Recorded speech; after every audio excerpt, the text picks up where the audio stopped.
Hey there, Dango Stu here. Today's video is about fixing the longitudinals and the transom on my plywood boat build and is proudly sponsored by MarineEngine.com.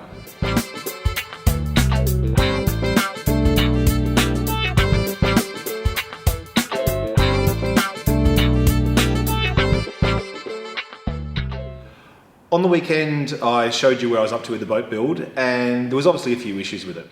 I had a chat to Mark Bowditch, the designer of the boat, and he gave me a few ideas on what to look for. Basically said, yeah, look, you've got to fix it because, you know, if you don't have a good platform, then errors are only going to compound. So I started running a tape measure over the whole thing, trying to figure out where I'd gone wrong. So I'll show you what I found. Before I do that though, I've got another viewer t-shirt photo, and this one's very appropriate for today's video. This here is Ryan McConnell from Lisbon in North Island, and he's actually building his own Bowditch design boat. He's making really good progress, putting me to shame, but thanks Ryan, I appreciate you sending that in. I've also done a bit of rearranging of photos so we can fit a few more in. Alright, first up I'll show you what was happening with the longitudinals. So you can see here on this side there was a bit of a gap. And the gap gets bigger as we come towards the outside edge, but on the far side it's fine. I was actually struggling to figure out what was going on here. If I took this longitudinal and put it on the other side, it fit perfectly, and I brought the other one to this side, had the same problem. So I figure, right, it's got to be a problem with the bulkhead. But then I measured the bulkhead and it was the same both sides. You know, the slot depths, the height of the bulkhead, everything seemed fine. And for the life of me I couldn't figure it out. Then at one point I was measuring from the bottom back up again and I sort of squatted down and I found the problem. I'll show you. So this is our gap at the top here, and all it turned out to be was that when I screwed the bulkhead in, it lifted up on the screw. You can see under here, instead of the screw biting in, and for whatever reason I didn't notice at the time. So if we drop this bulkhead down onto the strongback where it should have been, it means the bulkhead will drop down and this gap maybe won't be completely eliminated, but it'll be heaps better than it was. And it'll be better on this one, and to a lesser degree on that one. So let's do that now and see how much better this gets. Of course, now I've found the problem, I can't find the right driver bit for those screws, but I did find a hammer. That'll do. I'm gonna have to find that bit because it's still a millimetre off here where the others are completely flush like this. So I want to close that gap up. But you can see up here it's now heaps better.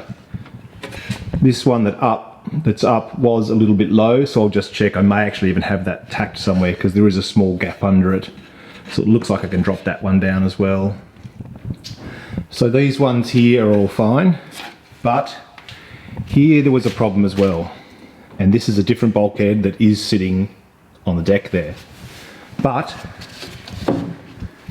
if I came around here, I noticed I had my original trace line that's pretty much level with the bulkhead, and when I measured top to bottom on both sides, this side is high.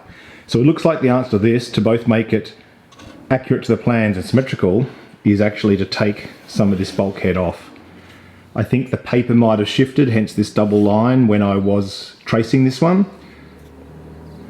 Here we go, I even wrote plane on it. I think that might have been my original plan, was to plane back. Obviously wrote that for a reason. So to correct this, we'll get the plans out and we'll do some measurements. So according to these plans, it should be 710 millimetres up the side of bulkhead 3. So let's go see what mine actually is. The other side is 710, but this side is 715. So it looks like the problem here was something to do with tracing this from the original full-size plans. So it looks like all the lofting was correct, but the bulkhead was misplaced and this one hasn't been traced correctly. So seeing this trace line and then my original notes to myself saying plane with an arrow pointing that line makes me think that originally I did have the idea to do this. I somehow sort of lost track of what I was thinking I was going to do. So I'm going to draw a line. Now this line doubles up to right under here. So there obviously was a problem at the time, maybe the paper shifted after I'd done this line. So I'm going to start, nothing to need to take off here, And then I think I'll just progressively plane towards this line until we get to the 710 here, so that this bulkhead's symmetrical.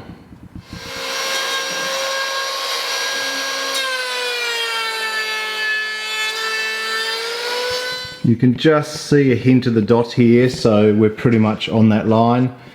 I could come down another sort of mil or so to fix this gap a little bit without cheating too much.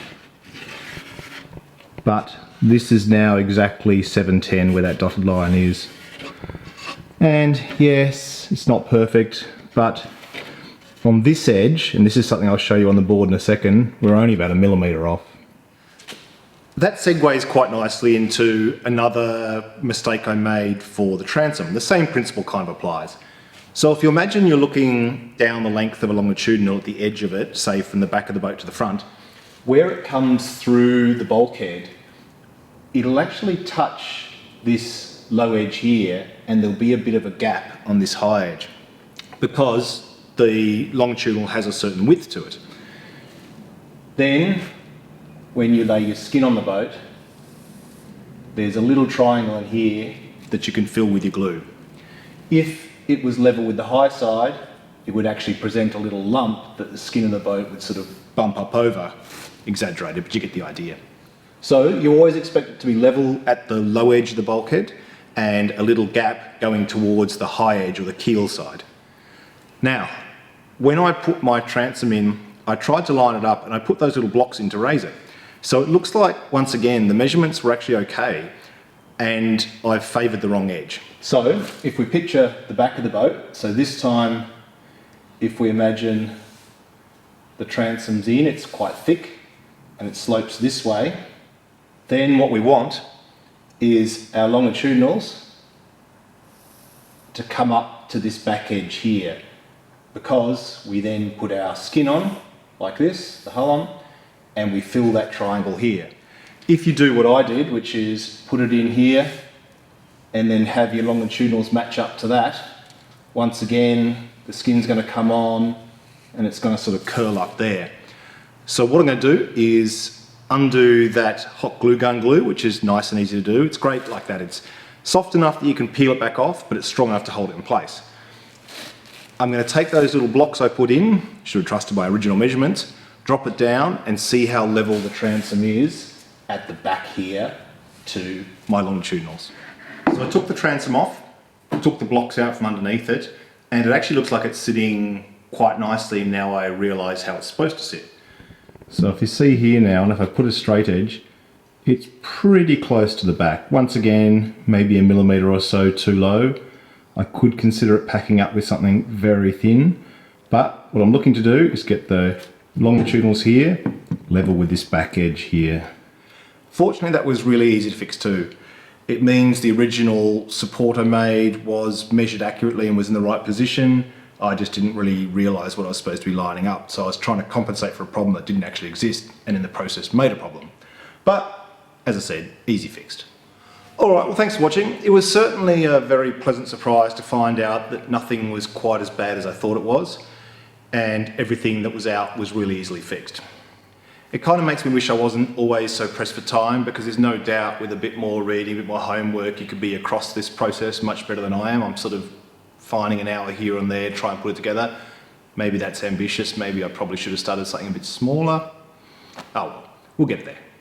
One of the reasons I started making this video series was to show that it is possible to build a boat like this even if you don't know what you're doing, rather than being sort of a set of tutorials from an expert, so I guess it's serving that purpose.